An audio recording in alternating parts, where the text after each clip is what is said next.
নববর্ষ পালন করা। নববর্ষ পালন করা প্রথম কথা হলো বিজাতীয় সংস্কৃতি। তবে এটাকে যদি ইসলামের লেভেল লাগানো হয় তখন হয়ে যাবে বেদাত। যেমন ধরেন কেউ ইংরেজি নববর্ষ পালন করে, 31st নাইট পালন করে, অমুক তমুক করে। কেউ আবার আপনার বাংলা নববর্ষ পালন করে। আরেকজন আসি বললো যে আমি আরবি নববর্ষ পালন করব, মুহররম মাসের 1 তারিখ তিনি জোরে সোরে একবারে ভালোভাবে আয়োজন করে আরবি নববর্ষ, যে আমার উদ্দেশ্য ভালো, আমি ইসলামী সংস্কৃতিকে আমি তুলে ধরতেছি।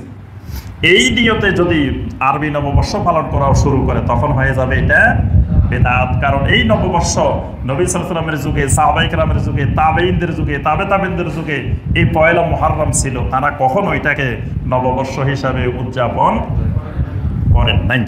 এ ব্যাপারে সুনান আল বাইহাকির মধ্যে ইবনে ওমর রাদিয়াল্লাহু তাআলা আনহুমা থেকে একটি সহিহ হাদিস বর্ণিত হয়েছে। আল্লাহ রাসূল সাল্লাল্লাহু আলাইহি ওয়াসাল্লাম বলেন, মান বানা বিবিলাদিল মুশরিকিন ওয়া সানাআ ইরুজাহুম ওয়া মাহারাজানিহিম। নবী সাল্লাল্লাহু আলাইহি ওয়াসাল্লাম বলেন, যে ব্যক্তি মুশরিকদের দেশে বসবাস করে আর ওই মুশরিকদের সাথে তাদের নববর্ষ এবং নবান্ন উৎসব তৈরি করে, মুশরিকেরাও এগুলো করে, সেও করে, মুসলিম দেশে এগুলো করার সুযোগ নেই। এই জন্য নবী সাল্লাল্লাহু আলাইহি ওয়াসাল্লাম বলছেন, কেউ যদি মুশরিকের দেশে থাকি করে, কারণ যে মুসলিম দেশে থাকবে, মুসলিম দেশে নববর্ষ হবে না, নবান্ন উৎসবও হবে না, সে করবে কোথা থেকে?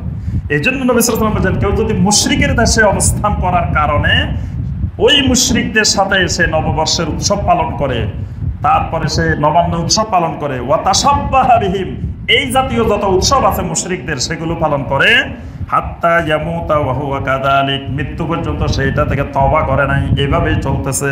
হুশিরা মাহুম ইয়াউমাল কিয়ামা, কিয়ামতের দিন তাদের সঙ্গে তার হাসর হবে। নাউযুবিল্লাহ।